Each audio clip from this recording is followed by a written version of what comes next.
صلی اللہ اعوذ باللہ من الشیطان اللعین الرجیم بسم اللہ الرحمن الرحیم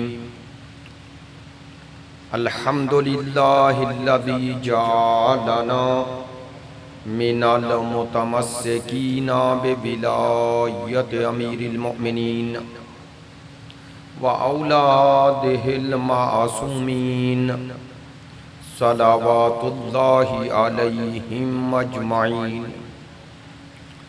الحمدللہ علی ما انعم ولہ الشکر علی ما الہم والثناء بما قدم والصلاة والسلام والتحیۃ والاکرام علی سیدنا ومولانا حبیبنا وحبیب قلوبنا شفیعنا ابی القاسم محمد صلی اللہ وآلہ الاطیبین الاطہرین الاجمدین الامجدین الذین اذھب اللہ عنہم الرجس وطہرہم تطہیرا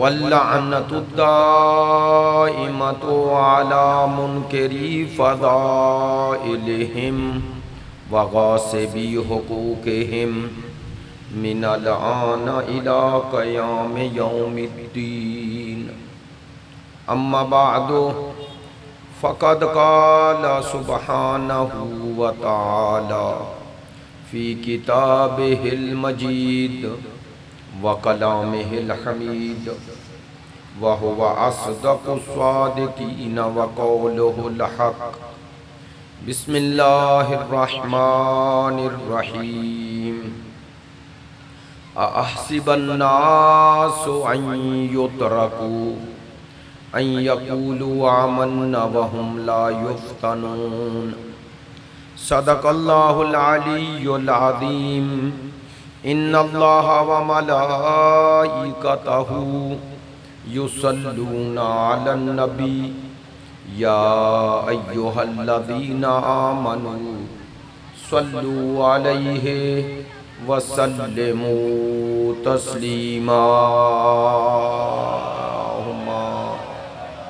علی محمد وآل محمد۔ آپ تمام حاضرین سے گزارش ہے، آپ تمام حاضرین کے مرحومین کو شامل کرتے ہوئے، شہدائے ملت کو شامل کرتے ہوئے، بالاخص ہمارے زیدی برادران کے تمام فیملی کے مرحومین اور ان کے والد مرحوم و مغفور کی بلندی درجات اور اصال ثواب کے لیے ایک مرتبہ سورہ فاتحہ اور 3 مرتبہ سورہ توحید کی تلاوت فرمائی۔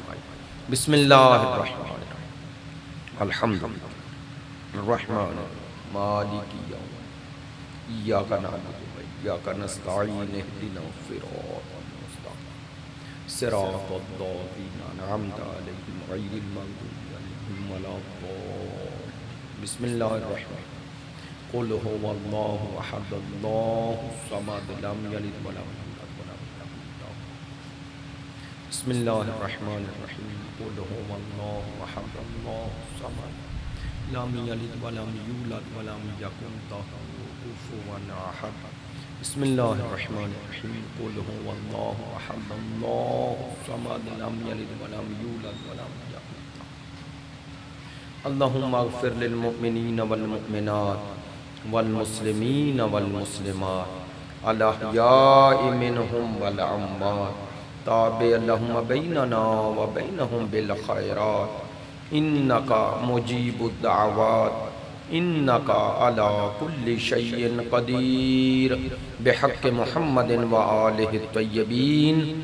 آپ تمام حاضرین کی صحت و سلامتی کے لیے، مقامات مقدسہ کی حفاظت کے لیے، مجاہدین اسلام اور مدافعین حرم اہل بیت کی کامیابی و کامرانی کے لیے دشمنان دین یزیدیت، ناصبیت، خارجیت کی نیستی اور نابودی کے لیے، تعجیل ظہور امام زمان کے لیے، ہمارے ملک کے استحکام کے لیے، مریضوں کی شفا یابی کے لیے، آپ کی ان مجالس میں شرکت کی قبولیت کے لیے، ہمارے برادران کی ان تمام زحمات کی قبولیت کے لیے، علماء کرام، مراج عظام، عزاداران سید الشہداء، ماتمداران مظلوم کربلا، محبین اہل بیت کی توفیقات خیر میں اضافے کے لیے، ان تمام دعاؤں میں آپ کی تمام دعائیں شامل کرتے ہوئے تمام دعاؤں کی قبولیت کے لیے بحق سید الشہداء، بحق کریم اہل بیت امام حسن مجتبی بلند تر صلوات۔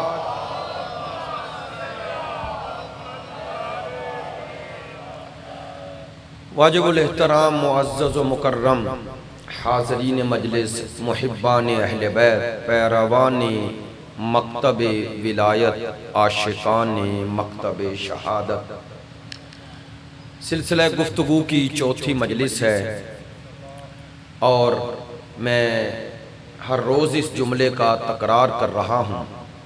عنوان گفتگو، موضوع گفتگو اپنے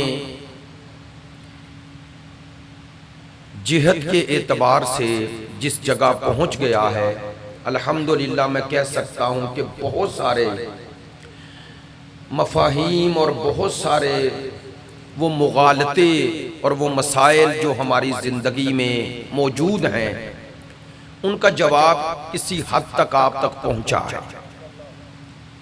سب سے پہلا مرحلہ جو میں نے آپ کی خدمت میں عرض کیا وہ یہی تھا کہ آزمائش اور امتحان الہی ایک نہ تبدیل ہونے والا قانون۔ پھر اس مرحلے کو بیان کیا کہ پروردگار امتحان لیتا کیوں ہے، تاکہ انسان کے اندر جو کچھ ہے اور جو وہ دعویٰ کر رہا ہے اس دعوے پر دلیل ثابت ہو جائے۔ پھر پروردگار عالمین نے امتحان لیا کن کا؟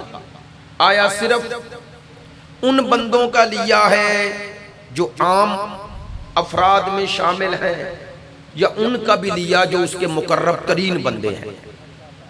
میں نے 2 دن میں آپ کی خدمت عالیہ میں حضرت ابراہیم علیہ السلام کے حوالے سے سورہ بقرہ کی آیہ مجیدہ کو مسلسل موضوع گفتگو بنایا۔ مقصد یہ تھا کہ ایک ایک ان کے امتحان کا تذکرہ بھی ہو، اور اس امتحان میں حضرت ابراہیم کی حیات طیبہ میں ہمارے لیے کیا درس ہے اس کا تذکرہ بھی ہو۔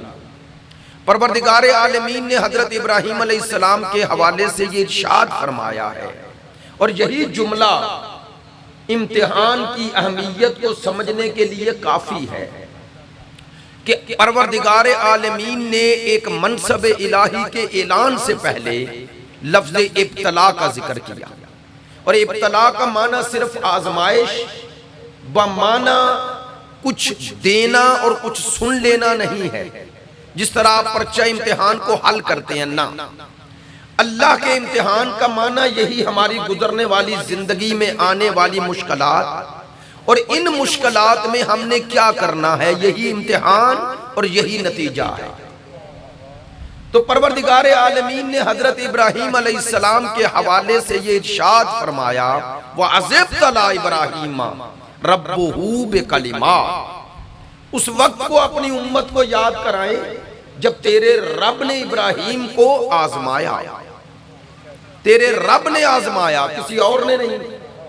تو اب جو مصائب، جو آلام، جو آزمائشیں اللہ والوں پر آتی ہیں، وہ آتی ہی اس لیے ہے کہ ایک ان کی اہلیت و صلاحیت اور کمال کا اظہار ہو جائے، اور دوسرا ہمارے لیے یہ درس ہو جائے کہ اس امتحان میں اللہ نے کسی کو استثناء نہیں رکھا، کسی کو الگ نہیں کیا۔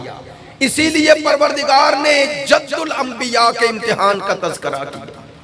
میں نے عرض کیا تھا حضرت ابراہیم علیہ السلام کے چند امتحان تھے. ایک روایات کو توڑا، دوسرا کہا اقتدار کے اس دبدبے اور رعب کو توڑ دو تاکہ دنیا کو پتا چلے اللہ کا نمائندہ کسی ظالم کے سامنے سکوت اختیار نہیں کرتا. تیسرا امتحان حضرت ابراہیم علیہ السلام کا جو ہوا وہ بھی بڑا عظیم امتحان ہے. کیا امتحان؟ پروردگار نے فرمایا ابراہیم تیرا تیسرا امتحان یہ ہے، تو نے پہلے روایات کو توڑا، پھر اقتدار کے اس رعب کو توڑا، اب بتوں کو توڑ دے. سلسلہ انبیاء میں صرف ابراہیم ہیں جنہوں نے بتوں کو توڑا ہے سلسلہ انبیاء میں. آپ جانتے ہیں حضرت ابراہیم کے توڑے ہوئے بت دوبارہ کعبے میں آ گئے، آئے ہیں نا.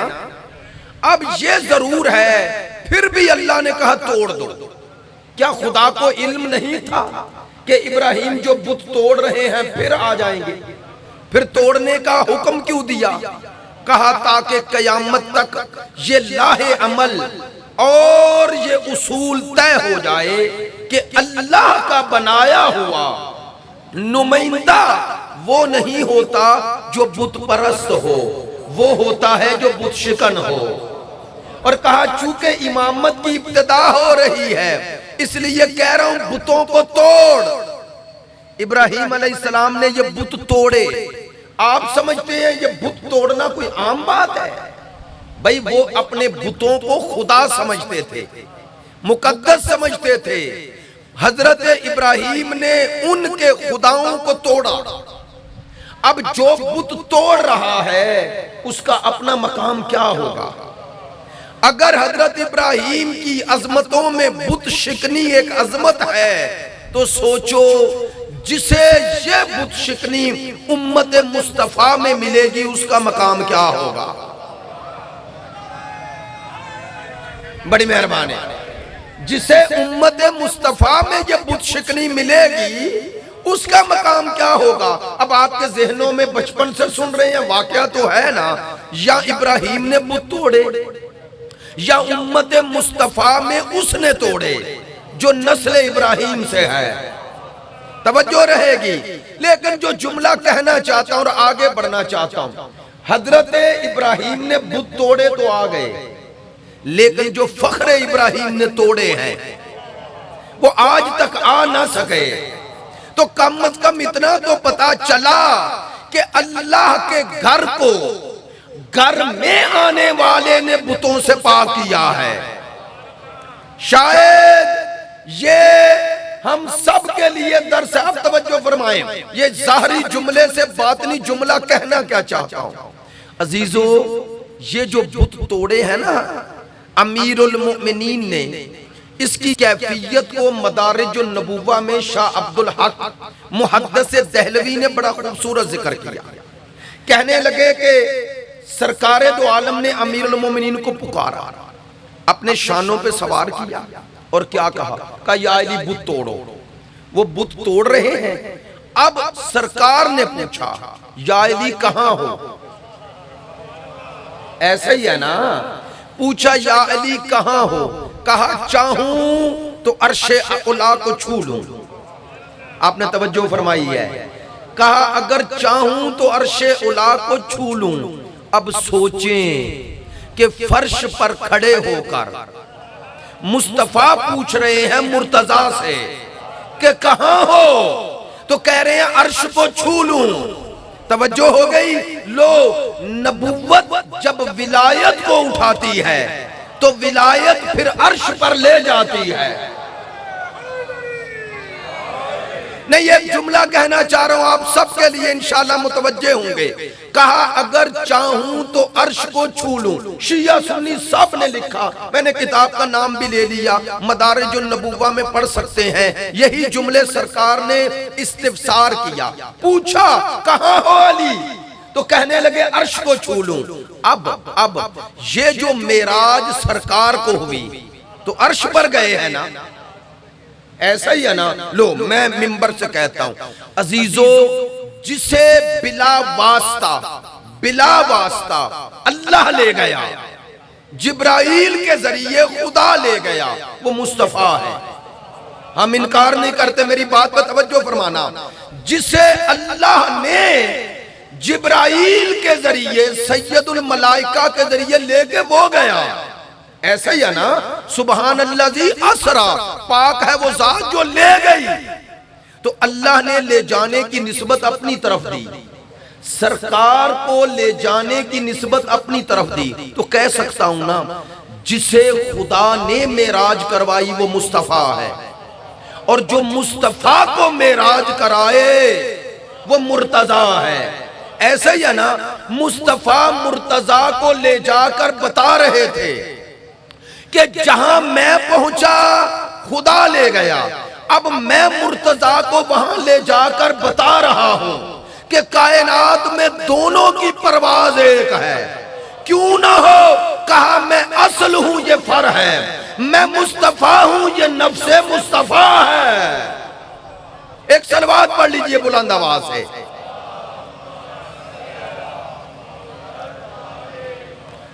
توجہ رہے گی میری طرف، تھوڑا آج باتیں تھوڑی سی ہٹ کر تھوڑا سا آگے بڑھیں گے اور کچھ چیزوں کے ساتھ ساتھ جواب دیتے جائیں گے انشاءاللہ۔ جو سوالات ذہن میں پیدا ہوں گے ان کے جوابات عرض کروں گا۔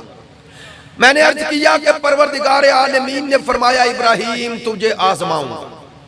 پروردگار عالمین نے پہلی آزمائش روایات کو توڑ دیا، اقتدار کو توڑ دیا، کہا اب بتوں کو توڑ دیا۔ سننا، ابراہیم نے بتوں کو توڑا، پھر اللہ نے کہا تیرا چوتھا امتحان کیا ہے؟ حصار کو توڑ۔ کس حصار کو؟ کہا یہ جو اولاد انسان کا حصار بن جاتی ہے اور مجھ تک پہنچنے نہیں دیتی، تو ہے میرا خلیل۔ کبھی سوچا کہ حضرت ابراہیم علیہ السلام کا یہ جو امتحان تھا اسماعیل کے ذریعے، اس امتحان کا مقصد کیا تھا؟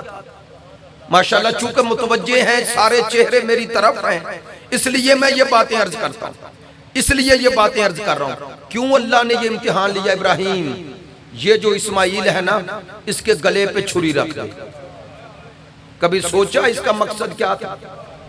بتوجہ ہے، مقصد تھا کیا؟ لیں عرض کرتا ہوں، ایک طالب علم ہوں لیکن یہ جملہ آج لے جانا۔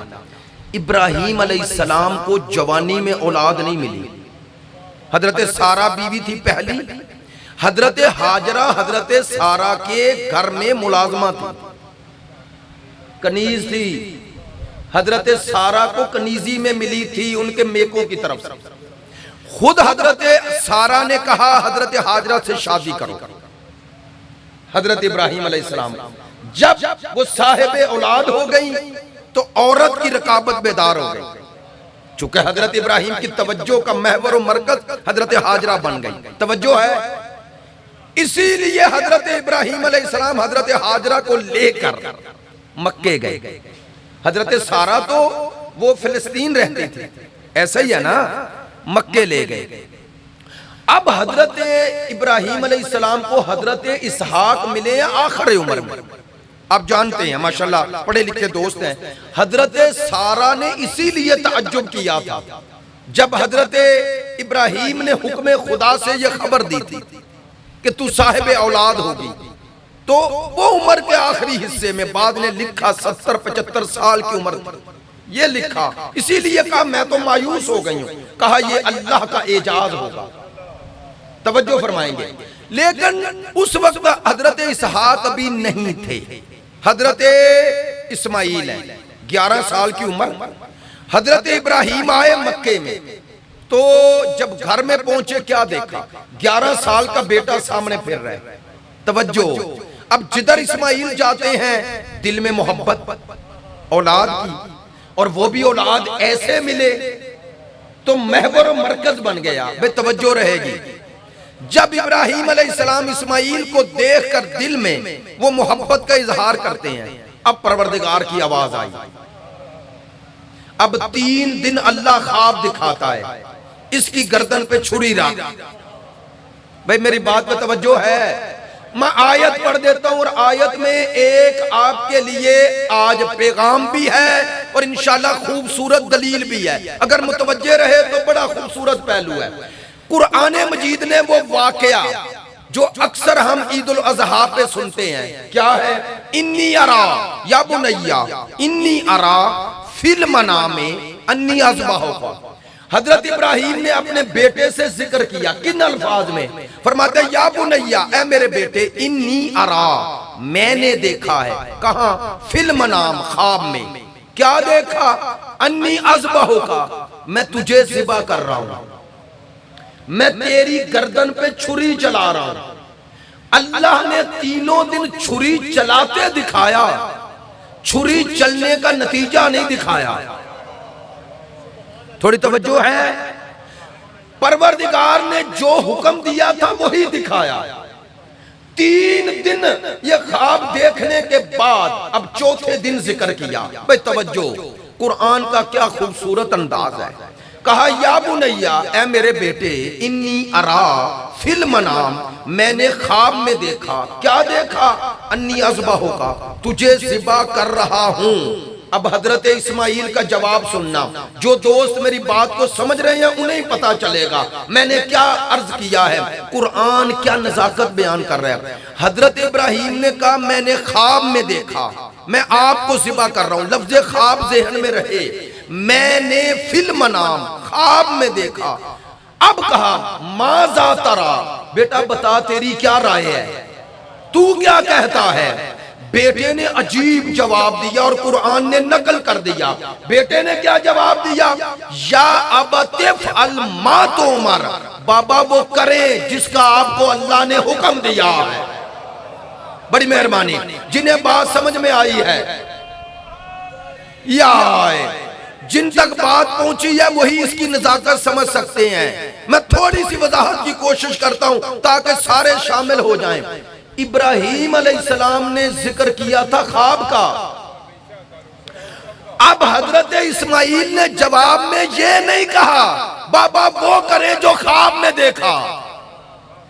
اسماعیل کہہ رہے ہیں بابا وہ کریں جس کا آپ کو حکم ہوا ہے۔ لفظ خواب بھی ختم کر دیا۔ کیوں کیا؟ ابراہیم تو کہہ رہے ہیں خواب میں دیکھا، اسماعیل کہہ رہے ہیں وہ کرے جس کا حکم دیا گیا۔ تو گویا اسماعیل بتا رہے تھے یہ بابا کا خواب نہیں، یہ حکم خدا ہے۔ کہنا کیا چاہتا ہوں، اب نتیجہ دے رہا ہوں۔ بھئی بول کر بتائیں، حضرت ابراہیم نے جواب میں کہا اسماعیل نہیں یہ خواب ہے؟ کہا نہیں نا، کہا بیٹا ٹھیک کہہ رہا ہے، حکم ہے۔ توجہ فرمائیں، کیا عظمت ہے باپ بیٹے کی۔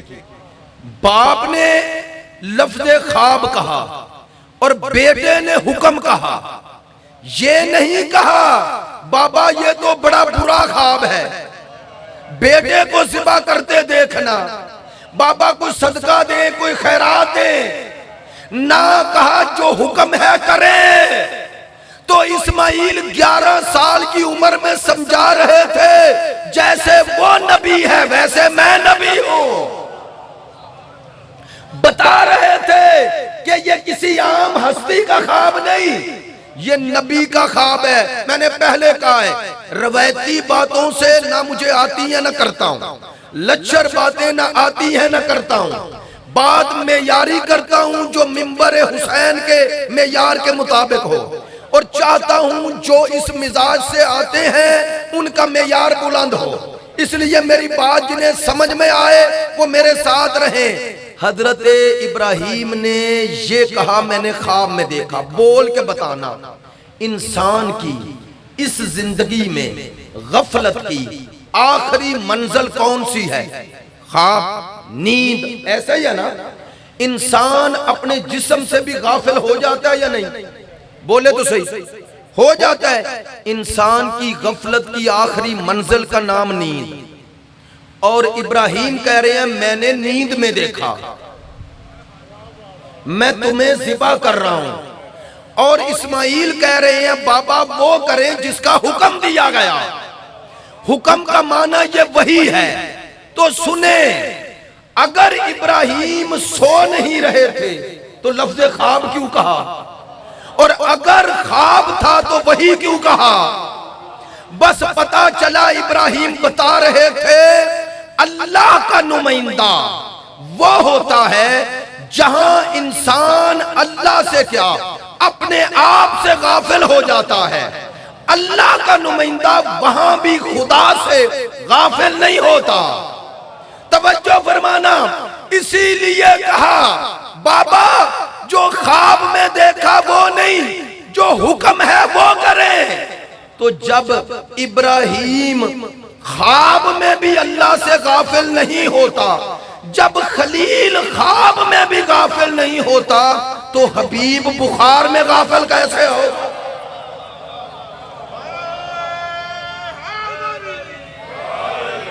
بے بات پہنچی ہے؟ جب خلیل خواب میں غافل نہیں تو حبیب بخار میں غافل کیسے ہوگا؟ بس پتا چلا اللہ کا نمائندہ، اس کی آنکھیں سو بھی جائیں تو دل نہیں سوتا، جس کا دل اتنا بیدار ہو اسے نہ نسیان ہوتا ہے نہ ہذیان ہوتا ہے، وہ اللہ کا نمائندہ۔ اب حضرت ابراہیم کا یہ امتحان سارے امتحانوں سے سخت، کیوں سخت ہے؟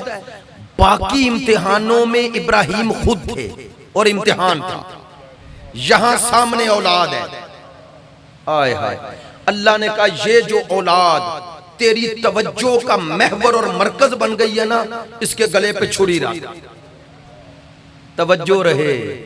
اب ایک جملہ کہہ رہا ہوں، ہے ذرا مشکل اور مزاجوں پر بھی مشکل ہے، لیکن کہوں گا۔ یہ جو عید قربان آتی ہے نا، اس پر جو دمبا جو بکرا ذبح کرتے ہیں آپ، اسے کیا کہتے ہیں؟ قربانی۔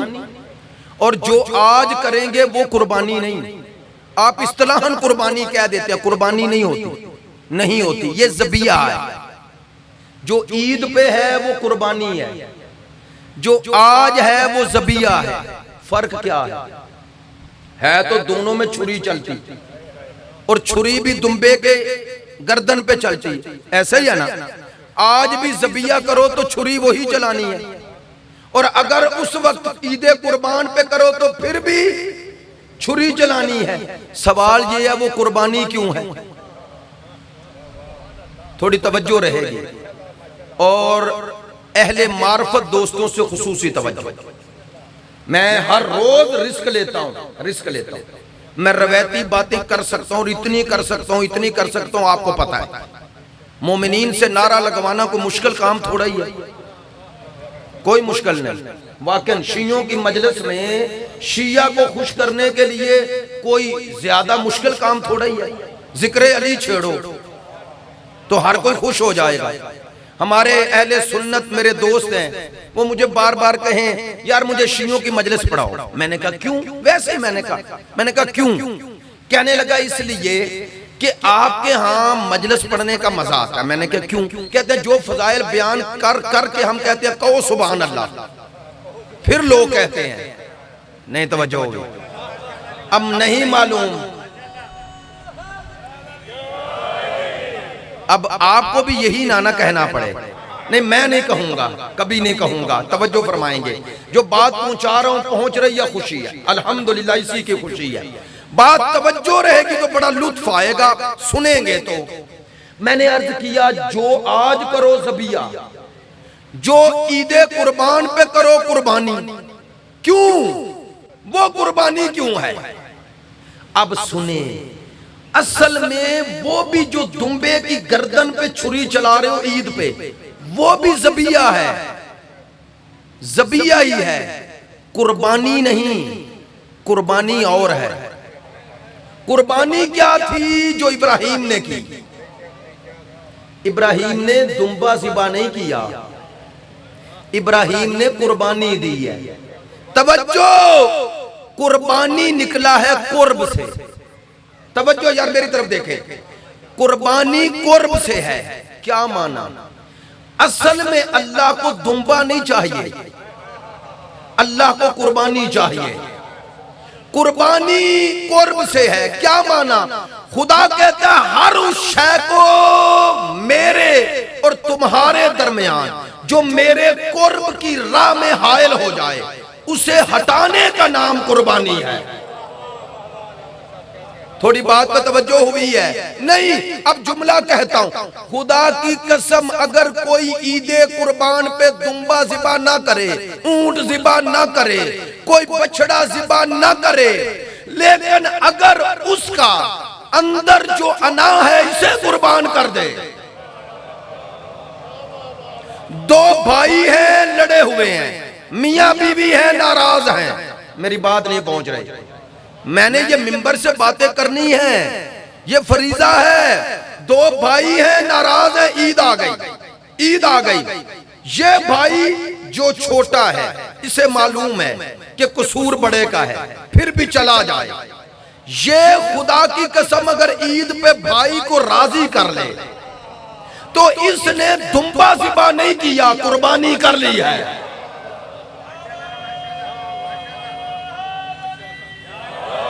بڑی مہربانی. میاں بیوی کی ناراضگی ہے، عموماً میاں بیوی کی ناراضگی میں میاں سمجھتا ہے میں حق پہ ہوں، مزاجن ایسا ہے. بیوی سمجھتی ہے میں حق پہ ہوں. اگر اب دونوں نے اپنی انا توڑ دی، دونوں نے توڑ دی یا کسی ایک نے توڑی، سنیں معصوم فرماتے ہیں 3 دن سے زیادہ ناراضگی پر اللہ دونوں پر لعنت کر دیتا ہے. پوچھنے والے نے کہا معصوم سے ایک کا تو قصور ہوتا ہے، دوسرا فرمایا 3 دن تک اسے حق تھا کہ اس کی جو جسارت ہوئی ہے، جو توہین ہوئی ہے، وہ اپنی ناراضگی کا اظہار کرے. اب 3 دن سے اب آگے جب ہوگا تو دونوں میں ایک اور شے آ گئی. وہ کیا؟ انا، تکبر، غرور. نہیں توجہ ہوئی. یہ بتاؤں انا کا آسان ترین ترجمہ کیا ہے؟ میں کیوں کروں. یہ جو کہہ رہے ہیں میں کیوں کروں، میرا کیا قصور، یہ میں یہی تکبر ہے اور اسے توڑنا ہی سب سے بڑی قربانی ہے. میری بات پہ توجہ ہے؟ اللہ نے قیامت تک عید قربان پر جو تذکرہ ابراہیم و اسماعیل کروایا، کیوں کروایا؟ اب سننا. اللہ نے کہا ابراہیم کو سب سے پیارا اسماعیل تھا، اس نے میری محبت میں اس کی گردن پہ چھری رکھ کے بتایا اسماعیل تو بہت پیارا ہے لیکن تجھ سے مجھے وہ پیارا ہے. بات پہ توجہ ہے؟ اب اگر ڈاکٹر شریعتی کا کیا پیارا جملہ ہے، کہتا ہے ہر دور میں ہر کسی کا کوئی نہ کوئی اسماعیل ہے.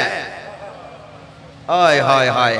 کہتے ہیں ہم سب کا بھی کوئی نہ کوئی اسماعیل ہے، یا عہدہ ہے، یا شہرت ہے، یا منصب ہے، یا دولت ہے. نہیں توجہ ہوئی.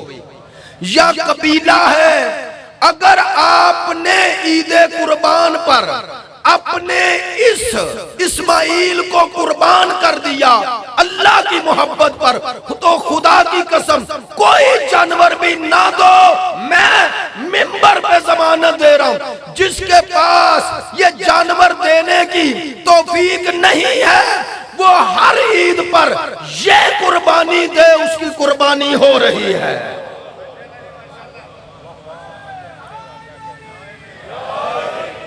سب سے پہلی قربانی ہی یہ ہے.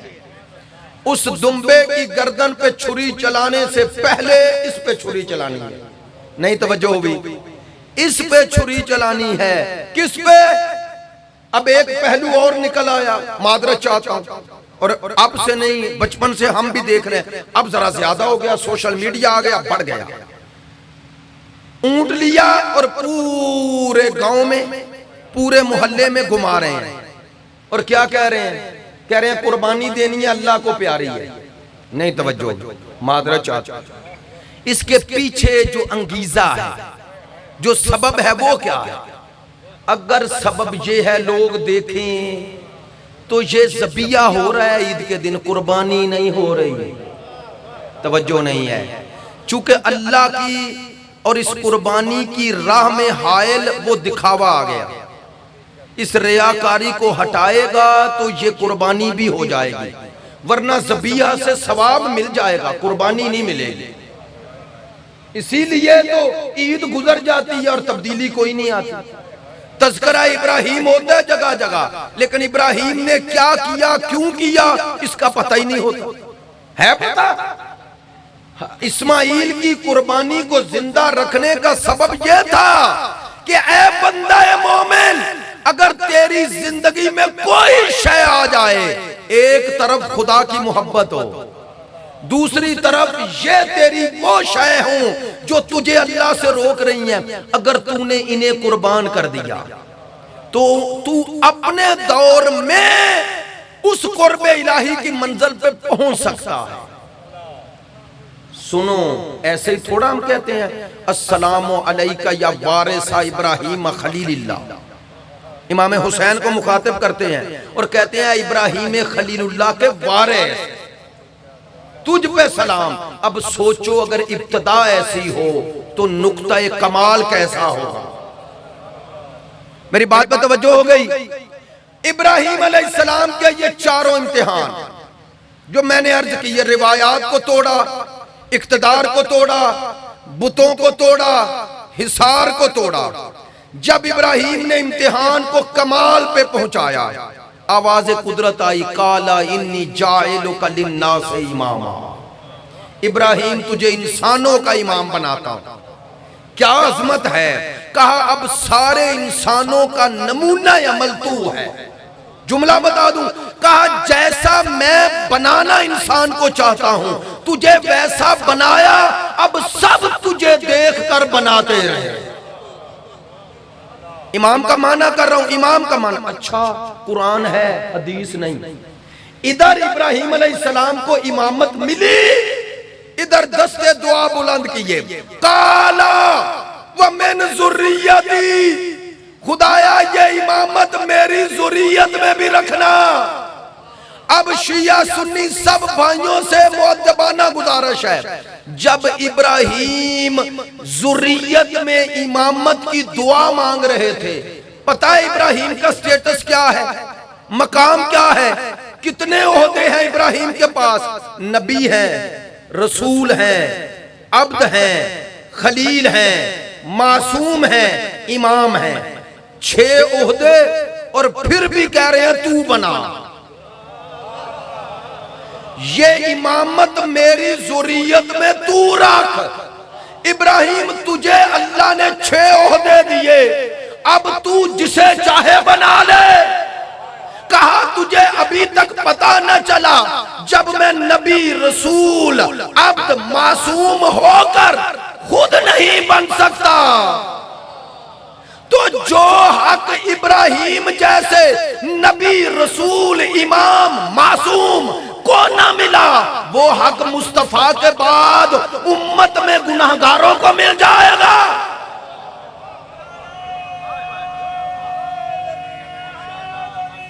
بڑی مہربانی۔ اب آئیں، میں جس تناظر میں باتیں کر رہا ہوں انشاءاللہ آپ کے لیے مفید ہوں گی، ریکارڈ ہو رہی ہیں باتیں، اگر آپ ابھی متوجہ نہ ہوں تو سنیں ضرور۔ انشاءاللہ اس بندہ حقیر کو، طالب علم کو دعائیں دیں گے۔ جب ابراہیم نے دستے دعا بلند کیے، قالا ومن ذریتی، خدایا امامت میری ذریت میں رکھنا، اللہ نے بھی جواب میں یہی کہا کہ امامت تیری ذریت میں رہے گی، امت میں نہیں۔ آپ نے توجہ ہی نہیں فرمائے۔ بھائی کہا امام تیری نسل میں بنے گا، تیرے یاروں میں نہیں۔ قالا ومن ذریتی، یا اللہ یہ امامت میری ذریت میں رکھنا۔ اللہ نے عجیب جواب دیا۔ بھائی سننا پڑھے لکھے دوست، اہل معرفت دوست، پروردگار نے عجیب جواب دیا، لا ینالو عہدی الظالمین، میرا یہ عہد امامت ظالموں کو نہیں پہنچے گا۔ کیا قرآن کی نزاکت ہے، لا ینالو عہدی الظالمین، میرا یہ عہد ظالموں کو نہیں پہنچے گا۔ یہ نہیں کہا جا رہا کہ ظالم اس کی طرف پہنچنے کی کوشش نہیں کرے گا۔ انکار ادھر نہیں، انکار ادھر ہے کہ یہ عہدہ نہیں ملے گا۔ کہا ظالم ہر دور میں کوشش کرے گا کہ اس عہدے کو چھین لوں، لیکن اللہ کہتا ہے یہ ہے میرا عہدہ۔ ظالم کوشش کر کر کے تھک جائے گا، یہ امامت اسے نہیں ملے گی۔ آؤ نوجوان دوستو نتیجہ لو اس بندہ حقیر سے۔ پروردگار نے فرمایا امامت میرا عہد ہے، ظالموں کو نہیں ملے گا۔ آئیں، ظالم کسے کہتے ہیں؟ توجہ ہے، قرآن نے جو کہا امام ظالم نہیں ہوگا تو ظالم کہتے کسے ہیں؟ میں اس بات کا جواب دے رہا ہوں منبر سے، جو ناسبی خارجی دشمن اہل بیت نے کہا خلیفۃ بلا فصل، یہ توہین ہے، یہ تردید ہے، کہا نا، اس نے کہا یہ دہشت گردی ہے۔ سنو، ہم خلیفۃ بلا فصل کہتے کیوں ہیں؟ آپ نے توجہ فرمانی ہے، میرے ساتھ رہنا ہے، میرے ساتھ رہنا ہے۔ پروردگار نے فرمایا امامت میرا عہد ہے، ظالموں کو نہیں پہنچے گا۔ ظالموں کو، لفظ ظالمین ذہن میں رہے، پھر انشاءاللہ علمی بات ہے، عوامی بات نہیں، علمی بات ہے۔ اور جو دوست اس طرح کا شوق محبت لے کے آتے ہیں انہی کے لیے ہے۔ اللہ نے کہا الظالمین، امامت ظالمین کو نہیں پہنچے گی۔ ظلم کا سب سے بڑا مصداق کیا ہے؟ قرآن، ان الشرک لظلم عظیم۔ اللہ نے کہا شرک سب سے بڑا ظلم ہے، تو مشرک سب سے بڑا ظالم ہے نا، بولنا، مشرک سب سے بڑا ظالم ہے۔ حضرت ابراہیم نے کہا تھا یا اللہ امامت میری ذریت میں رکھنا، اللہ نے کہا تیری ذریت میں بھی ظالم امام نہیں بنے گا۔ ظلم کا سب سے پہلا مصداق ہے شرک، تو گویا اللہ نے کہا تیری اولاد میں بھی جو مشرک ہوگا، تیری ذریت میں بھی اگر کسی میں شرک آ جائے تو امام نہیں ہوگا۔ کاش میری بات پہنچ جائے۔ اب آؤ، چار قسمیں بنتی ہیں، چار قسمیں، توجہ رہے، بات توجہ رہے گی تو سمجھ میں آئے گی ورنہ نہیں آئے گی، یہ نکتہ نہیں، یہ دلیل ہے، دلیل ہے۔ ایک قسم جو پوری زندگی مشرک رہا، دوسرا جو پہلے مسلمان تھا شرک پہ مرا، تیسرا جو پہلے مشرک تھا پھر مسلمان ہو گیا، چوتھا جس نے ایک لمحہ شرک نہیں کیا۔ اب میرے ساتھ بولنا، ابراہیم یہ چار قسموں میں کون سی قسم مانگ رہے ہیں؟ جو شرک پہ مرا اس کے لیے ابراہیم امامت مانگ سکتے ہیں؟ بولیے گا شمسی صاحب، جو شرک پہ مر گیا اس کے لیے ابراہیم مانگ سکتے ہیں؟ بھئی جس کی عاقبت ہی بالخیر نہیں اس کے لیے امامت کیوں مانگیں گے؟ پتا چلا کس میں بچ گئی دو، ایک وہ جو زندگی کے چند سال صحیح مشرک رہ چکا، دوسرا وہ جس نے شکم مادر سے لے کر شکم قبر تک کبھی شرک نہ کیا۔ لو شیعہ یہی کہتے ہیں، ہم کہتے ہیں جو ایک دن، 2 دن، 10 سال، 20 سال، 30 سال، 40 سال، 45 سال کافر رہا، مشرک رہا، بت پرست رہا، پڑھ لیا کلمہ، ہو گیا مسلمان، اب مسلمان بناؤ، مومن بناؤ، کتب بناؤ، ابدال بناؤ، جنتی بناؤ، جو جی میں آئے بناؤ، لیکن امام نہیں ہو سکتا۔ آئے ہائے ہائے ہائے ہائے ہائے، میری بات پر توجہ ہو گئی؟ الحمدللہ۔ ہم کہتے ہیں جس کے ماضی میں چند سال کیا چند لمحے بھی شرک رہا ہو وہ سب کچھ ہو سکتا ہے، قرآن کی نظر میں امام نہیں ہو سکتا۔ اسی لیے کہتے ہیں خلیفۃ بلا فاصلہ۔ ہم نے جسے مانا وہ بت پرست ہوتا تو بتوں کو توڑتا نا۔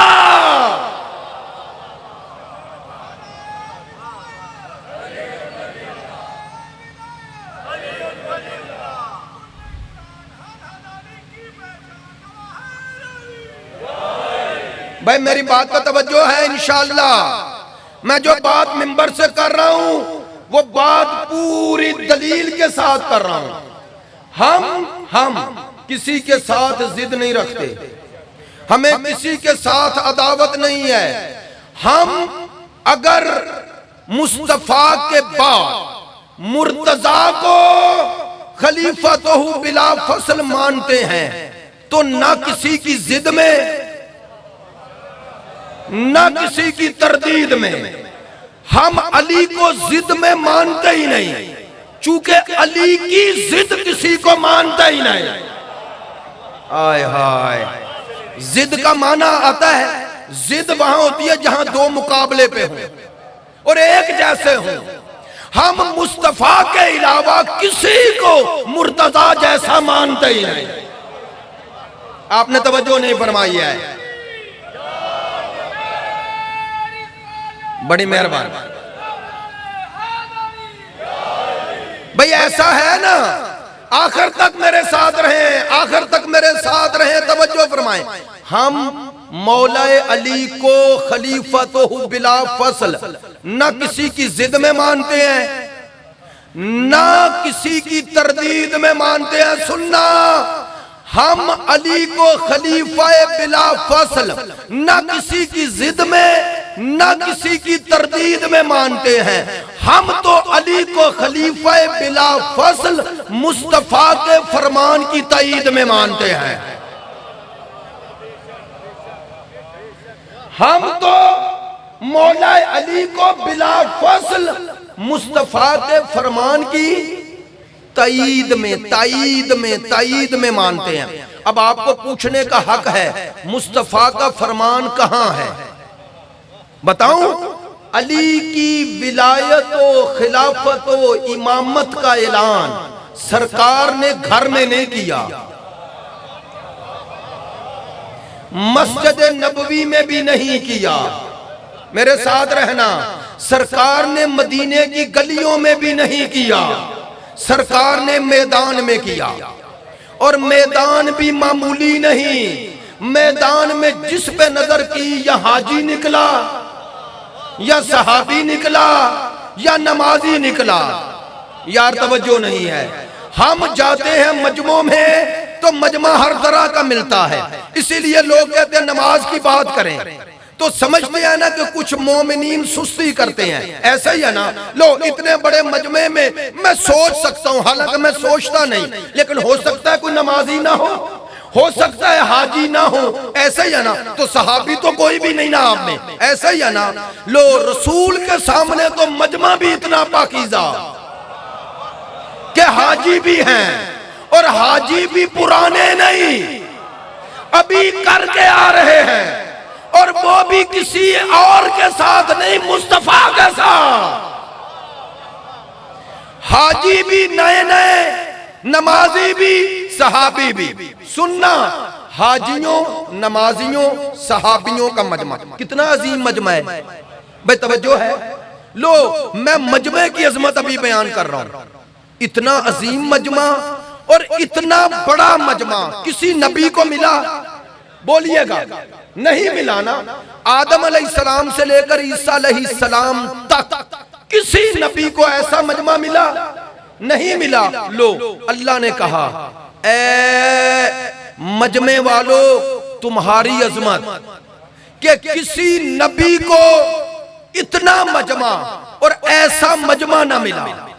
پھر اللہ نے مجمع والوں سے کہا مجمع والو تم خوش قسمت ہو، اگر میرے نبی کو ایسا مجمع ملا ہے تو تمہیں جیسا خطیب ملا ہے. کائنات میں کسی کو ایسا خطیب نہ ملا. لو یار، کتنی عظیم محفل ہو گئی. مجمع اتنا عظیم، خطیب اتنا عظیم. اگر مجمع اور خطیب اتنا عظیم ہے تو یہ خطیب جسے موضوع بنائے گا وہ کتنا عظیم ہوگا. تھوڑی بات پہنچی ہے. بھئی ایک موضوع ہوتا ہے نا خطیب کا، تو غدیر میں مجمع صحابی کا، نمازی، صحابی، حاجی، اور خطیب سید الانبیاء جیسا. اب مجمع اور خطیب ایسا تھا تو سوچو جسے مصطفیٰ نے موضوع گفتگو بنایا ہے، اب بتایا، کہا ایسا مجمع بھی نہیں، ایسا خطیب بھی نہیں، اور جیسا اعلان کر رہا ہوں ایسا اعلان بھی نہیں، کہا جسے موضوع بنا رہا ہوں ایسا بھی کوئی نہیں۔ تو مصطفیٰ نے 1,20,000 صحابہ کے سامنے صرف سنایا نہیں۔ بھائی خلیفہ تو بلا فصل ایسے ہی نہیں کہتے، اگر اعلان کرتے ہیں نا سپیکر سے تو اعلان اسی لیے کرتے ہیں کہ ہمیں یقین ہے، نہیں توجہ ہو رہی۔ بھائی مصطفیٰ نے اتنے بڑے مجمع میں صرف سنایا نہیں، پلانوں کا منبر بنایا اور منبر پہ صرف 2 نظر آئے، ایسا ہی ہے۔ اچھا ذرا بولنا، سمجھانے کے لیے پوچھ رہا ہوں، آپ تک بات پہنچانے کے لیے۔ میں منبر پہ ہوں، آپ زیر منبر، تو میں آپ سب کو دیکھ رہا ہوں نا، اور آپ مجھے دیکھ رہے ہیں، تو اب بلا تشبیہ آپ اس منبر پہ جب بٹھاتے ہیں کسی عالم کو، میں تو طالب علم ہوں، اسے اپنے سے بہتر سمجھ کے بٹھاتے ہیں، ایسا ہی ہے۔ تو سرکار تھے پلانوں کے منبر پہ، پہلے خود اکیلے پہنچے، بولیں۔ وہ جو منبر پہ ہستی تھی اور جو زیر منبر تھے یہ برابر تھے؟ کسی مسلمان کی نظر میں پلانوں کے منبر پر کھڑی شخصیت اور منبر کے نیچے دونوں برابر ہیں؟ نہیں۔ تو سرکار نے پورے مجمع سے علی کو الگ کر دیا نا، اور اپنے ساتھ کھڑا کر لیا۔ بس سرکار نے پہلے اکیلے کھڑے ہو کر دکھایا اور سمجھایا کہ جتنا فرق تم میں اور مجھ میں ہے، جسے ساتھ کا کھڑا کر رہا ہوں وہ بھی تجھ جیسا نہیں، ورنہ یہ بھی وہی رہتا۔ فرمایا میرے بعد جتنا فرق مجھ میں اور تم میں ہے اتنا ہی فرق اس میں اور تم میں ہے۔ سلامت رہیں، بڑی مہربانی۔ فرمایا یہ جو ہے نا منبر پہ، اس میں اور تم میں یہی فرق ہے۔ میری بات پہ توجہ ہے؟ خدا کی قسم میں منبر پہ یہ باتیں کرنے کا عادی نہیں ہوں، باتیں کرنے کا عادی نہیں۔ یکم محرم سے لے کر آج 26 محرم تک، میں 26 سفر تک، آج تک میں نے، جانتے ہیں بعض برادران، 4 جگہ پہ عشرہ، اور پھر 11 محرم سے لے کے آج تک ایک دن بھی ایک مجلس نہیں ہے۔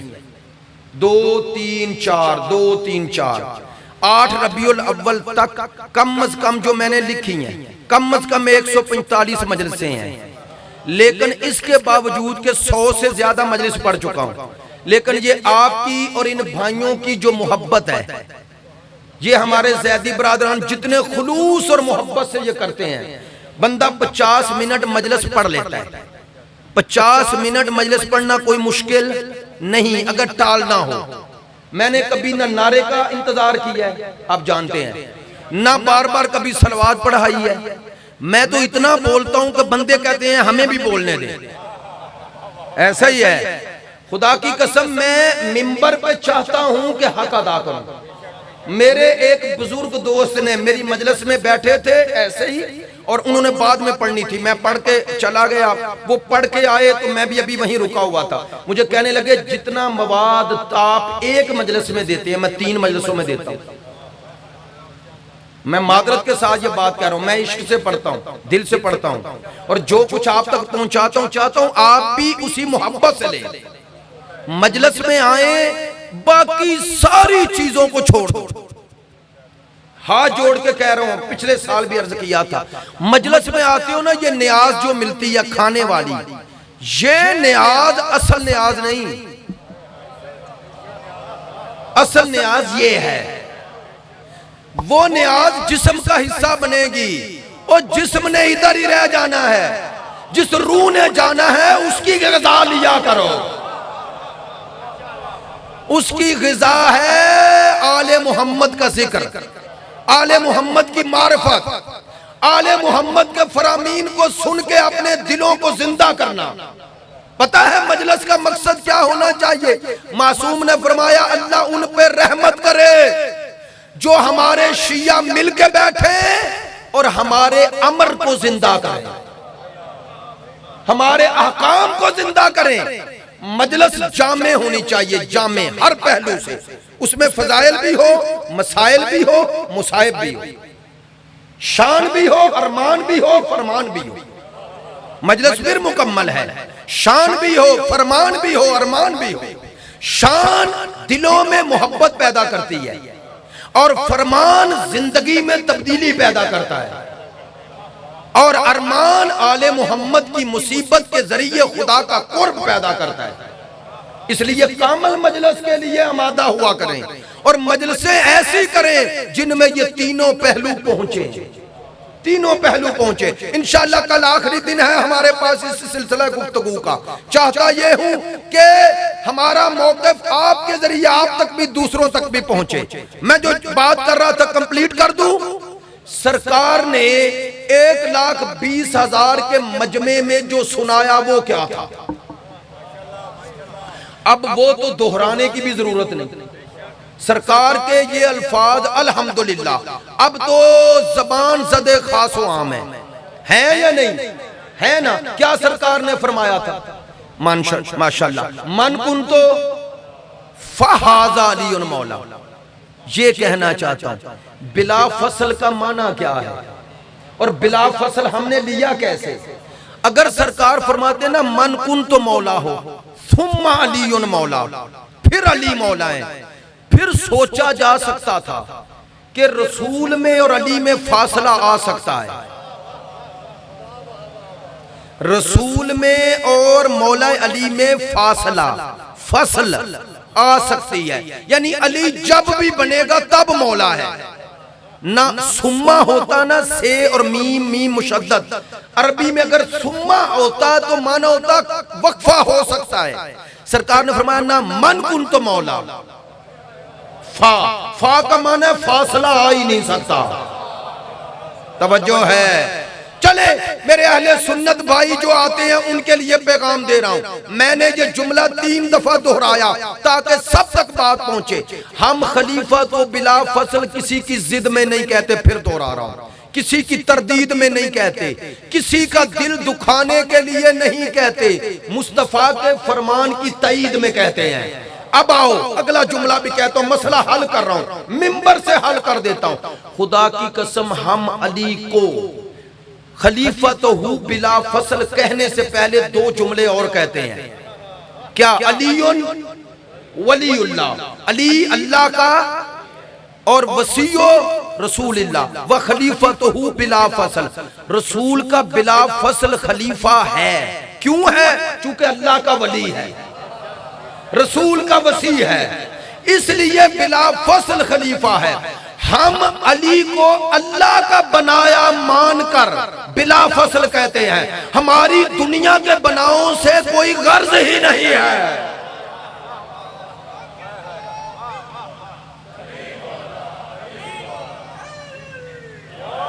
بھئی یہ تردید تو تب ہوگی جب دونوں کی جہت ایک ہو۔ نہیں توجہ ہوئی، بات ذرا دقیق تھی۔ اور بھئی کسی کی ضد یا تردید تو تب ہو جب دونوں کو ایک طرح مانو۔ بھئی لوگ اللہ کا بنایا تو سمجھ کر مان ہی نہیں رہے، اللہ کے بنایا تو صرف ہم مانتے ہیں، لہذا ہم تمہاری بھی تائید کرتے ہیں۔ دنیا کے بنائے ادھر ہیں، اللہ کا بنایا ادھر ہے۔ ہماری کسی سے ضد نہیں، ہماری کسی سے انا نہیں، ہم اس پاکستان میں ہر کسی کو اس کے عقیدے کے ساتھ ہی مانتے ہیں، ایسے ہی ہے نا؟ لیکن انشاءاللہ کل اس کی خوبصورت وضاحت کر دوں گا کہ خلیفہ تو بلا فصل میں یہ جو خلیفہ علی کو کہتے ہیں تو وہ خلیفہ کس معنی میں ہے؟ کل انشاءاللہ صوفیاء کرام کے نظریات بھی پیش کر دوں گا، اہل بیت کو ہم امت میں کیا مانتے ہیں یہ بھی عرض کر دوں گا۔ لیکن آج بات ختم کرتے کرتے کہنا چاہتا ہوں، مجھے ایک خوبصورت واقعہ یاد آ گیا کہ جو شیخ صدوق علی ابن محمد بابوی رحمت اللہ علیہ کا ہے۔ ان کی زندگی کا کیا خوبصورت واقعہ، کہتے ہیں شاہ رکن الدولہ یہ پہلا شخص ہے جو شیعہ ہونے کے بعد جس نے غدیر منانے کا اعلان کیا رسمی طور پر۔ توجہ فرمائیں گے تو شاہ رکن الدولہ اس کے پاس علماء کا بڑا آنا جانا تھا، کسی مسئلے پیچیدہ مسئلے میں پھنس گیا تو اس نے حل مانگا، علماء کے پاس نہیں تھا۔ اس کا ایک وزیر تھا جو محب اہل بیت تھا، بادشاہ کو پریشان دیکھا، کہنے لگا کیا ہوا، کہ یہ مسئلہ حل نہیں مل رہا، کیا کروں گا؟ کہا علماء سے، کہا پوچھا ہے، کہنے لگے ایک عالم ہے، آپ کے علماء اسے قبول نہیں کرتے لیکن وہ تیرا مسئلہ حل کر سکتا ہے۔ کہنے لگا کیا نام ہے؟ کہنے لگے شیعہ اسے شیخ صدوق کہتے ہیں۔ کہنے لگا بلاؤ بلاؤ، کہنے لگے علماء مخالفت کریں گے، کہتا علماء کو بھی بلاؤ۔ اب مسئلہ بعد میں، پہلے یہ تو پتا چلے وہ ہے کیا، اس کا علم کیا ہے۔ اب اس نے علماء کو پیغام بھیجا شاہ رکن الدولہ نے کہ میں شیخ صدوق کو بلا رہا ہوں اپنے دربار میں۔ 400 علماء اکٹھے ہو کے بغداد کے آ گئے، توجہ نہیں ہے، 400 آ گئے، ادھر علی کے ماننے والا اکیلا۔ شیخ صدوق رحمت اللہ علیہ آئے، کہتے ابھی جوانی تھی، آ کے تشریف فرما ہوئے بلا تشبیہ، یہاں وہ ادھر علماء کی ایک صف ہے۔ شاہ رکن الدولہ مخاطب ہوا، کہنے لگا میں سوال اپنا بعد میں کروں گا تنہائی میں، پہلے آپ کی علمی صلاحیت سے پہلے آپ کا مذہب۔ کیوں؟ کہا یہ لوگ کہتے ہیں کہ شیعہ ایک بدعتی فرقہ ہے، اہل سنت دوست بھی سنے شیعہ بھی سنے، میں طنز نہیں کر رہا، اپنے عالم کی زبان سے ایک جواب دے رہا ہوں۔ کہنے لگے یہ علماء کہتے ہیں یہ بدعتی فرقہ ہے۔ کہنے لگے اچھا اب جواب آپ کو دوں یا ان کو؟ انہوں نے کہا سوال ان کا ہے، جواب بھی انہیں دیں۔ اب مخاطب ہوئے، کہنے لگے آپ اپنے میں سے ایک بندہ منتخب کریں جس سے سوال کروں۔ ایک بندہ منتخب ہوا، شیخ صدوق نے کہا میرا پہلا سوال یہ ہے بتاؤ بدعت اور سنت مقابل ہوتے ہیں نا؟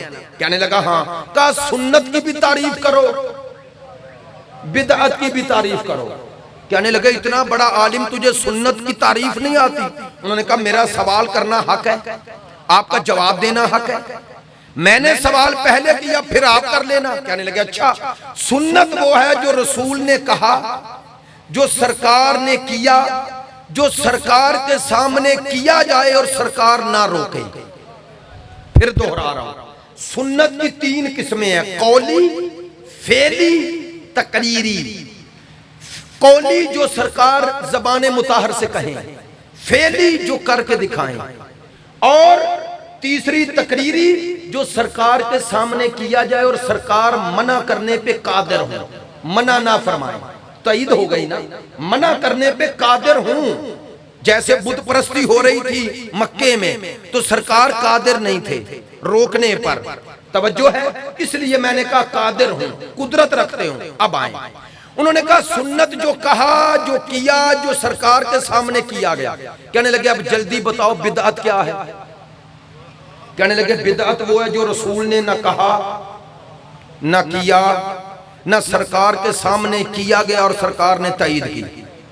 کہنے لگے یہ بدعت اور سنت کی تعریف ہے؟ کہنے لگے ہاں۔ کہنے لگے پھر دہراؤ، توجہ بھائی، انہوں نے پھر دہرائی، سنت جو سرکار کہیں کریں اور سرکار کے سامنے کیا جائے اور منع نہ کریں، بدعت جو نہ کہا نہ کیا نہ سرکار کے سامنے کیا گیا، بعد میں بنا کے دین کا جز بنا دو۔ ہر نئی شے بدعت نہیں، جسے دین کا جز بنا دو۔ انہوں نے کہا اچھا جلدی اب بتاؤ کہ غدیر کب ہوا اور سقیفہ کب ہوا؟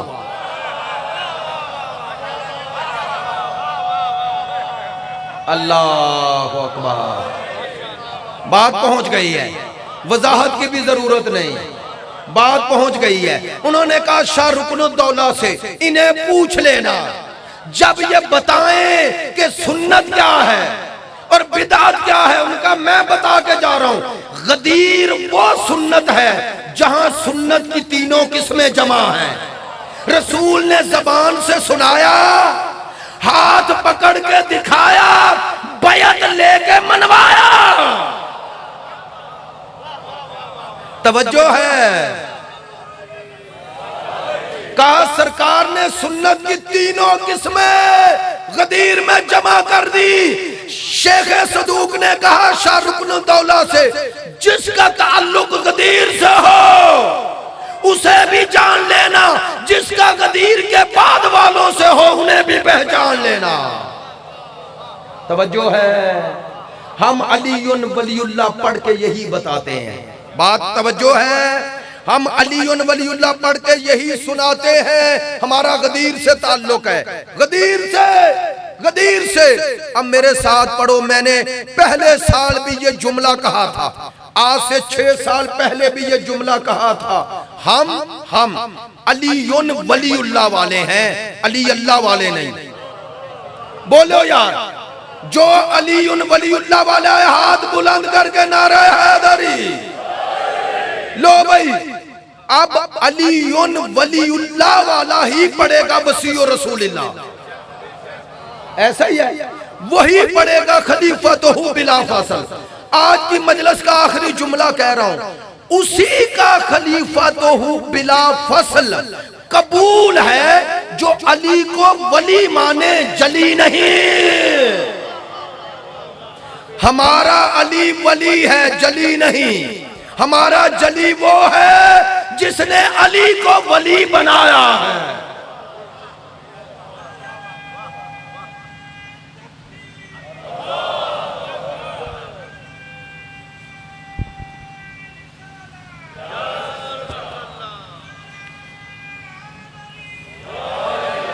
توجہ ہے میری بات؟ ہم اللہ صلی علی محمد وآلہ۔ آپ ناراض تو نہیں ہوئے میری بات پہ؟ کون ہے آپ میں سے جو علی ولی اللہ کا قائل نہیں ہے؟ کوئی؟ لو اب ممبر سے کہہ رہا ہوں، ممبر سے معذرت چاہتا ہوں، جملے سخت ہیں لیکن ہے دینی حکم، شرعی مسئلہ بتا رہا ہوں، ناراض مجھ پر نہ ہونا، صادق آل محمد کا فرمان بتا رہا ہوں، فرمان۔ اگر کوئی بندہ علی اللہ کہے نہیں، علی کو اللہ دل میں سوچ لے اور مان لے، وہ دین سے خارج ہے، اس کی بیوی اس پہ حرام ہو جاتی ہے۔ چونکہ 2 مذہب ہو گئے، 2 مذہب ہو گئے، کہے نہیں، تقریر میں نہیں، نعرے میں نہیں، دل میں سوچ لے علی اللہ ہے، علی اللہ کہے دین سے خارج۔ ممبر سے کہہ رہا ہوں، ممبر سے کہہ رہا ہوں، جائیں جا کے ہر عالم سے پوچھ لیں، آپ کو حوالہ چاہیے میں دوں گا۔ سننا، آپ کلمے کی ترتیب ہی عقیدے کی ترتیب رکھنا۔ جملے یہ دہراتا کیوں؟ ہر دور میں یہ دہرانے پڑتے ہیں، چونکہ موضوع نہیں بدلتے، حالات نہیں بدلتے، تو واقعات نہیں بدلتے، تو بات کیوں بدلیں؟ یہ بار بار دہراتے ہیں، یہ نوجوانوں کے لیے، یہ نئی نسل کے لیے، خدا کے لیے ہاتھ جوڑ کے کہتا ہوں، مجلسوں میں بھیجو، بچوں کو بھیجو، لیکن ایسی مجلسوں میں بھیجو جہاں علی ولی اللہ کی تبلیغ ہو، علی اللہ کی نہیں۔ شیعوں کی مجلس علی ولی اللہ والی ہے، شیعہ وہ ہے جو علی کو اللہ کا ولی مانے۔ میں نے یہ جملہ دوبارہ کیوں دہرایا اور کہہ کے دہرایا؟ تاکہ آپ تک بات پہنچے، سنیے گا، بات آسان ہو جائے گی۔ میں نے کہا علی ولی اللہ، اس کا ترجمہ کیا ہے؟ علی اللہ کے، یہ ولی کی نسبت کس کی طرف دے رہے ہو؟ اللہ کی طرف۔ علی کس کے ولی ہے؟ اللہ کے۔ کیا خوبصورت جملے کی ترتیب ہے، علی ولی اللہ، ادھر علی ادھر اللہ، درمیان میں ولی۔ علی ولی اللہ، علی اور اللہ کے درمیان ولی ہے، بس یہ ولی کا فاصلہ رہے تو شیعہ ہے۔ میری بات پہنچ گئی ہے؟ یہ فاصلہ رکھنا ہے اللہ اور علی کے درمیان ولی والا۔ جو علی کو ولی مانے اسے ہی وصی رسول اللہ قبول ہے، جو وصی رسول اللہ مانے اسی کا خلیفۃ بلا فصل قبول ہے۔ میں نے یہی آپ کے حضور کہا تھا نا جملہ، تینوں جملوں میں شیعت ہے، شیعت کیسے؟ علی ولی اللہ نصیریت کی نفی ہے، علی ولی اللہ نصیریت کی نفی ہے، وصی رسول اللہ ناسبیت کی نفی ہے، خلیفت و بلا فصل مقصر کی نفی ہے۔ جو فاصلے سے مانے وہ مقصر ہے، جو بلا فصل مانے وہ شیعہ ہے۔ توجہ ہے؟ ہم یہ ہیں بھائی، ہم شیعہ ہیں، شیعہ منبر سے اعلان کرتے ہیں، ہم اس ترتیب سے مانتے ہیں، اللہ کو واحد مانتے ہیں، احد مانتے ہیں، بے مثل مانتے ہیں۔ بولو جو مانتا میرے ساتھ رہے۔ مانتے ہو اللہ کو واحد احد لا شریک مانتے ہیں، اس کی ذات میں، صفات میں، افعال میں کسی کو شریک نہیں مانتے، ہاں اعلان کرتے ہیں اسے ذات میں واحد اور احد مانتے ہیں، محمد و آل محمد کو مخلوق میں بے مثل مانتے ہیں، بنانے والا ان جیسا کوئی نہیں، اس جیسا کوئی نہیں، بننے والے محمد و آل محمد جیسے کوئی نہیں، ان 14 جیسا مخلوق میں کسی کو نہیں مانتے۔ یہ ہے، اگر اس سے اوپر کچھ مانتے ہو تو بتائیں۔ یہی شیعت ہے، یہی شیعت ہے۔ میں نے یہی جملہ کہا تھا، خدا کی قسم ایک علی کو خدا نہ کہنا، ایک علی کو مصطفیٰ سے نہ بڑھانا، باقی جو کہو کم ہے۔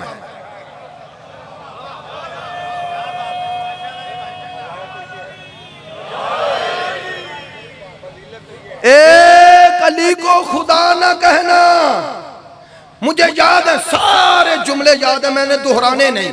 مجھے رات بھائی کہہ رہے تھے، دوست کہتے ہیں ہمیں یاد ہوتی ہے، میں نے کہا مجھے بھی یاد ہوتا ہے، اس لیے نہیں میں دہرا رہا ہوں، کہہ کے دہرا رہا ہوں۔ توجہ فرمائیں گے، ایک علی کو خدا نہ بناؤ، ایک علی کو مصطفیٰ سے نہ بڑھاؤ۔ کیوں؟ چونکہ سرکار سے جب بھی کسی نے پوچھا آپ کو مصطفیٰ سے کیا نسبت، کہنے لگے انا عبد من عبید محمد۔ او شیعہ سنی بھائیو سنو، آؤ ہم سے مصطفیٰ لو، ہمیں مرتضیٰ نے مصطفیٰ کیسا دیا؟ کہنے لگے میں تو مصطفیٰ کا غلام ہوں، نہیں، لیکن عجیب ہے، جب بھی سرکار سے، سید الانبیاء سے کسی نے پوچھا آپ کو علی سے کیا نسبت، تو انہوں نے نہیں کہا علی میرا غلام ہے، سرکار نے کہا علی مجھ سے، میں علی سے۔ علی کہہ رہے ہیں میں غلام ہوں، اور سرکار کہہ رہے ہیں علی مجھ سے ہے، تو کیا دونوں کی بات میں تضاد ہے؟ تضاد نہیں، دونوں نے دو کام کیے۔ مرتضیٰ نے سمجھایا کہ شان مصطفیٰ کیا ہے، اور مصطفیٰ نے سمجھایا مقام مرتضیٰ کیا ہے۔ دونوں نے سمجھایا، کہا جس کا غلام مجھ جیسا ہو اس کا آقا کیسا ہو۔ ایک علی کو خدا نہ کہنا، ایک مصطفیٰ سے نہ بڑھانا، باقی علی کو جو کہو جو کم ہے۔ جملہ اگلا کہوں، عقیدہ بتا رہا ہوں، خطابت نہیں کر رہا، نظریہ عقیدہ بتا رہا ہوں، علی کی برابری کسی سے نہ کرنا، کسی سے۔ اب آپ کہیں گے کسی میں تو انبیاء بھی آتے ہیں، اب تو ہمیں دلیل کے لیے دور جانے کی ضرورت ہی نہیں، کتابیں نہ پڑھو، کلپ دیکھ لو۔ مولانا حنیف قریشی کہتے ہیں کہ بعض ناسبی کہہ رہے ہیں علی حضرت ابوبکر کے مولا نہیں، میں نام لے رہا ہوں جیسے انہوں نے لیے، حضرت عمر کے مولا نہیں، انہوں نے کہا جہلو، علی حضرت ابوبکر عمر کا ہی کیا انبیاء کا بھی مولا ہے۔ اگلا انہوں نے جملہ کہا، انہوں نے کہا بتاؤ سرکار نے کیا کہا تھا، من کنت مولا، جس کا میں مولا۔ انہوں نے کہا بتاؤ آدم سے عیسیٰ تک سارے نبی موجود ہوں اور مصطفیٰ کہیں میں کس کا مولا، تو ہر نبی ہاتھ اٹھا کے کہے گا میرا مولا۔ تو سرکار نے کہا جس کا میں مولا۔ اب جس معنی میں مان رہے ہو مانو، ہمیں نہیں اعتراض، لیکن انبیاء کے مولا تو کہہ دیا نا۔ مولانا حنیف قریشی نے اب تو آپ کو الزام نہیں لگے گا کہ توہین کر رہے ہو۔ آؤ ہم اسی لیے کہتے ہیں دنیا آگے بڑھے گی تو بہت ساری حقیقتیں کھلے گی، کھلتی جائیں گی۔ خدا کی قسم آج دشمن یہ جو تڑپ رہا ہے، یہ جو تزلزل کا شکار ہے، اضطراب کا شکار ہے، کبھی وہاں ایف آئی آر، کہیں وہاں ایف آئی آر، وہاں پر، یہ سب کچھ کیوں ہے؟ یہ ہلچل کیوں ہے؟ چونکہ جن حقائق کو چھپا رہے تھے اس کیمرے نے واضح کر دیے۔ وہ کہتے تھے امام بارگاہوں میں نہ جاؤ نہ جاؤ نہ جاؤ، بعض مسلمان ہر جمعے جاتے ہیں، باتیں سنی تو مان گئے، کہتے نہیں جائیں گے۔ اللہ نے اہتمام کر دیا، کہا تم نہیں جاؤ گے، تمہارے گھر میں امام بارگاہ چلی جائیں گے۔ نہیں سننا، ہم کسی کو چڑھا نہیں رہے، خدا کی قسم نہیں چڑھا رہے، اللہ نے طے کیا ہے، طے، یہ حقیقت ہے، یہ شیعت نہیں۔ آل محمد کی فضیلت شیعہ سمجھ کے نہ سنو، آل محمد کی فضیلت سنو کہ یہ فضیلت اللہ چاہتا ہے، ان کے ذریعے دین نے حاکم ہونا ہے۔ کل بیان کروں گا، دین نے حاکم ہونا ہے، دین نے حاکم ہونا ہے۔ میں بس آج آپ کو پیغام یہی تھا، ہم یہ ترتیب والے ہیں، لا الہ الا اللہ محمد رسول اللہ علی ولی اللہ۔ لو بھائی، خدا کو واحد احد مانتے ہیں، مخلوق میں سب سے افضل مصطفیٰ کو، مصطفیٰ کے بعد مرتضیٰ کو، اور مرتضیٰ جیسا کسی کو نہیں مانتے۔ سب سے افضل مرتضیٰ ہیں، سب سے افضل۔ ایک علی کو خدا نہیں کہتے، ایک علی کو مصطفیٰ سے نہیں بڑھاتے، چونکہ خلیفہ تو بلا فصل پڑھتے ہیں۔ ایک مصطفیٰ سے نہیں بڑھاتے، دوسرا خدا نہیں بناتے۔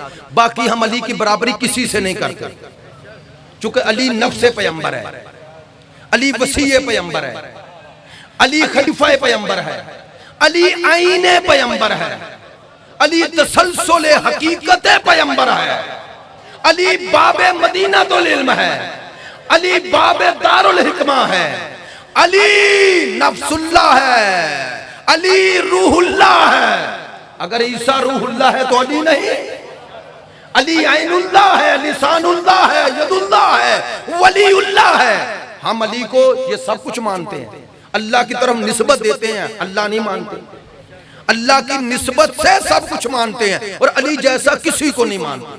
یہ ہمارا اعلان بھی ہے، ایمان بھی ہے، یہی شیعت ہے۔ ہم کسی کی تردید نہیں کرتے، لیکن کسی کے عقیدے کی وجہ سے علی کو چھوڑتے بھی نہیں، اور نہ چھوڑیں گے۔ ہم نے تو سولی پہ چڑھ کے نہیں چھوڑا، ہم تو جب کچھ نہیں تھے تب نہیں چھوڑا، جب تقیے میں تھے تب نہیں چھوڑا، اب تو طاقت میں ہیں،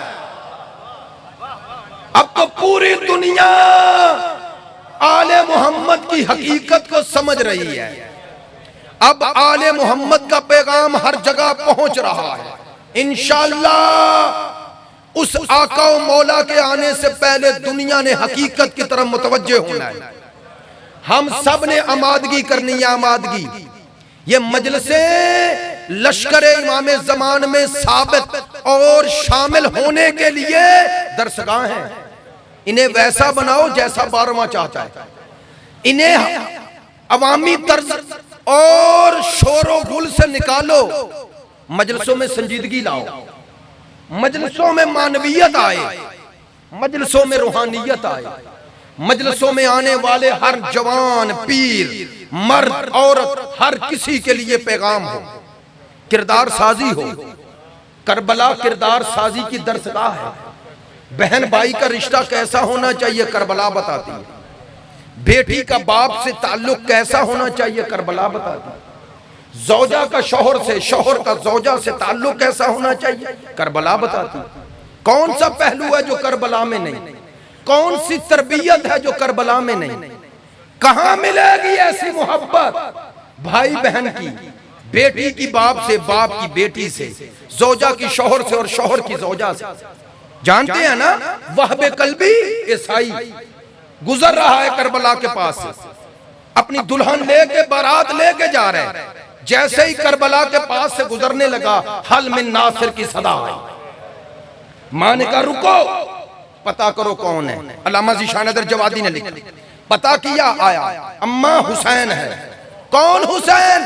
کہا بطول کا بیٹا حسین، مباہلے والی بطول۔ بیٹا اب نہ جانا ورنہ دودھ نہیں بخشوں گی، اب نہ جانا دودھ نہیں بخشوں گی۔ آئے اور کلمہ پڑھا، بعض لوگ کہتے ہیں اس نے کلمہ نانا، حسین اپنے نانا پر کے دین پر نہ لائیں، کیسے ہو سکتا؟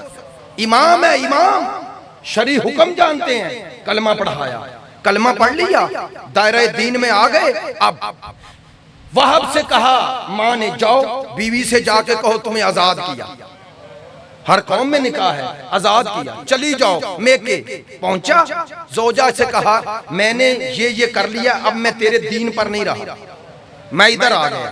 کہا میں بھی اس دین پہ آنا چاہتی ہوں، حیرت سے دیکھا، آؤ میرے ساتھ، آؤ میرے ساتھ۔ چلے دونوں میاں بیوی حلقہ اسلام میں آئے، ماں آئی، بس توجہ فرمانا، آ گئے۔ اب تجھے آزاد کرتا ہوں، جاؤ۔ سنو گے؟ کہنے لگی وہب جب تک ادھر تھے مجھے ساتھ رکھا، اب جنت میں اکیلے جانا چاہتے ہو؟ جب تیرے ساتھ نکلی ہوں تو ایک وعدہ حسین سے لے لو۔ جانتے ہو کیا وعدہ لیا؟ مولا حسین کے سامنے کھڑی تھی نا، دست بستہ کہتی ہے مولا وعدہ لے دیں، کیا؟ کہ اس وقت تک وہب جنت میں نہ جائے جب تک مجھے لے نہ لے۔ فرمایا تمہیں ضمانت دیتا ہوں وہاں بھی تو اس کے نکاح میں ہو۔ کیسی زوجہ؟ زہیر، حضرت زہیر عثمانی المذہب تھے، اب سن چکے ہیں۔ جب حسینی ہوئے زوجہ سے کہا چلی جاؤ، کہنے لگی کیسے جاؤں، کیسے جاؤں؟ آج زہرا کی بیٹیاں ان صحراؤں میں ہوں اور میں چلی جاؤں؟ کہتے ہیں وہیں چھوڑا اور زہیر آ گئے اور شہید ہو گئے، شہید ہو گئے۔ زہیر کی بیوی کو قافلہ گزرا، ٹھہرایا، کہاں سے آ رہے ہو؟ کہتے ہیں ہم کربلا سے گزرے عاشور کے دن، تیرے شوہر کا پڑا ہوا لاشا دیکھا۔ سنو گے؟ میں مصائب کی طرف آ رہا ہوں، یہ کربلا کے روشن ستارے بتا رہا۔ کربلا تربیت گاہ ہے۔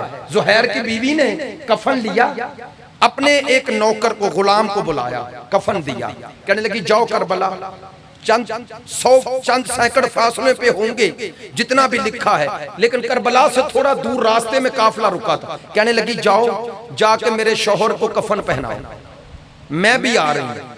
کہتے ہیں غلام چلا گھوڑے کو دوڑا کے پہنچا، واپس آیا تو رو رہا ہے، ہاتھ میں کفن ہے۔ کہنے لگی تجھے کفن پہنانے بھیجا ایسے ہی آ گئے؟ تو اب کہا غلام نے میں کیسے پہناؤں کفن؟ زہیر میرا آقا ہے اور یہاں تو زہیر کا آقا بے گورو کفن ہے۔ کہا یزیدی حسین کے لاشے کے قریب نہیں آنے دے رہے۔ بس عزادارو یہ ہے کربلا، وفاداروں کی سرزمین ہے، ہر رشتے کے تقدس کو بچانے کی سرزمین ہے، ہر رشتے کو نبھانے کی سرزمین ہے۔ کوئی رشتہ کسی رشتے پر قربان نہ کیا کرو، ماں ہو، باپ ہو، بھائی ہو، بہن ہو، بیوی ہو، دوست ہو، مومن ہو، ہر رشتے میں توازن پیدا کرو، توازن پیدا کرو۔ اللہ یہی چاہتا ہے، آل محمد کا ماننے والا ایک کامل انسان ہوتا ہے، کامل انسان ہو۔ کربلا کو سنو، اپنی زندگیوں میں نافذ کرو، اور پھر کربلائی بن کر امام اپنے آقا و مولا کو پکارو، دعائے عہد سے اپنے دن کا آغاز کرو، اپنے امام سے تجدید عہد کرو۔ کس امام سے؟ آپ پڑھتے ہیں نا کہ 35 سال آپ کا چوتھا امام رویا۔ کیا رویا؟ خون رویا۔ میں منبر سے کہوں وہ امام 35 سال رویا نا، پردہ غیبت میں 1250 سال سے رو رہا ہے۔ ہمارے ایک عالم دین ہے، کہتے ہیں میں نے زیارت ناہیہ پڑھی، زیارت ناہیہ، زیارت ناہیہ امام زمانہ سے منسوب ہے۔ پتہ ہے اس میں ناہیہ کا معنی نوحہ، امام کا گریہ ہے۔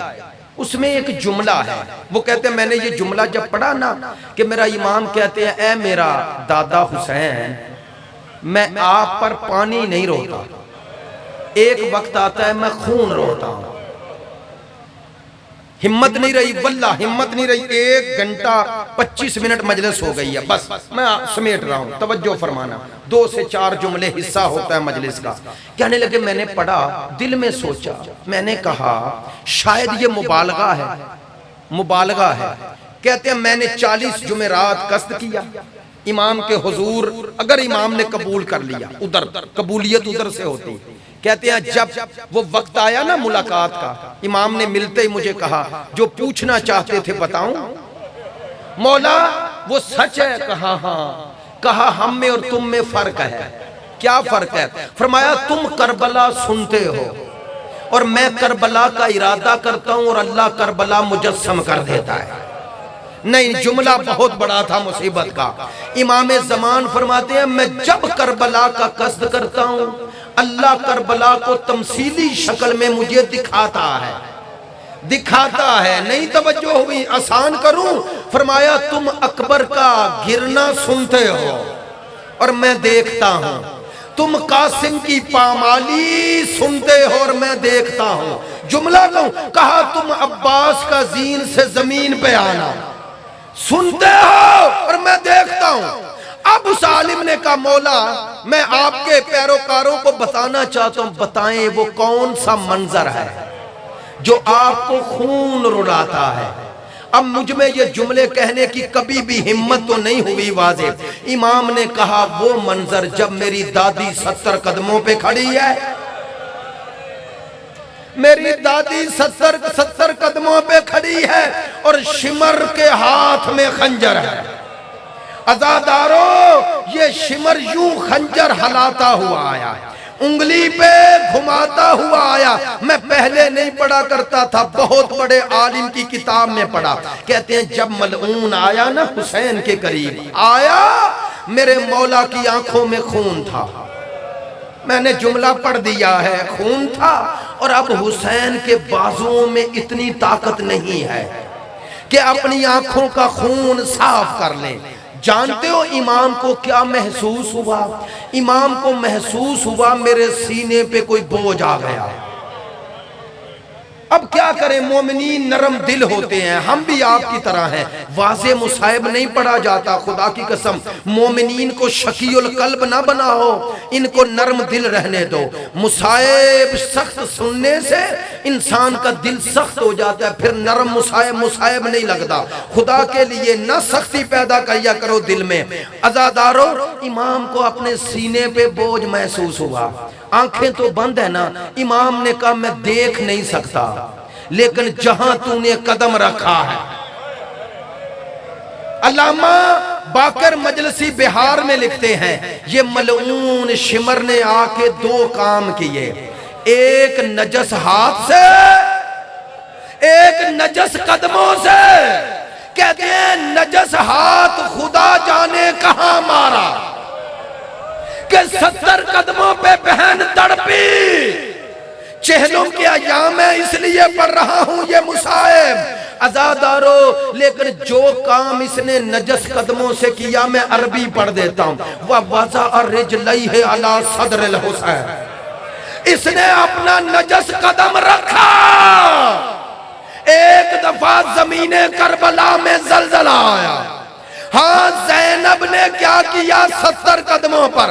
آیت اللہ جوادی عاملی لکھتے ہیں بی بی نے یہ منظر دیکھا اور اب بی بی کا بس نہ چلا۔ پتہ بی بی نے کیا کیا؟ بی بی نے اپنے ہاتھ الٹے کر کے سر پہ رکھے۔ جانتے ہو کیوں رکھے؟ کہتے ہیں عربوں میں یہ رسم ہے جب کسی خاتون کا کوئی نہ رہے اور وہ کسی کو مدد کے لیے پکارنا چاہے تو زبان سے نہیں پکارتی، اپنے ہاتھ الٹے کر کے سر پہ رکھتی ہے۔ اب جملہ کہوں، خدا کی قسم بطول کی بیٹی کافی دیر ہاتھ سر پہ رکھ کے انتظار کرتی رہی کہ کوئی آ کے پوچھ لے۔ جب کسی نے نہ پوچھا جناب زینب نے ایک جملہ کہا، کیا حسرت سے کبھی دائیں دیکھا پھر بائیں دیکھا؟ اور اب جملہ کہا حل فیکم من مسلم، تم میں میرے نانے کا کلمہ پڑھنے والا کوئی نہیں؟ آخری جملے ہیں، معذرت چاہتا ہوں آخری جملے ہیں۔ کہا تم میں میرے نانے کا کلمہ پڑھنے والا کوئی نہیں؟ میں یہ نہیں کہتی میرے بھائی کو ذبح نہ کرو، میں صرف اتنا کہتی ہوں 2 گھونٹ پانی پلا دو۔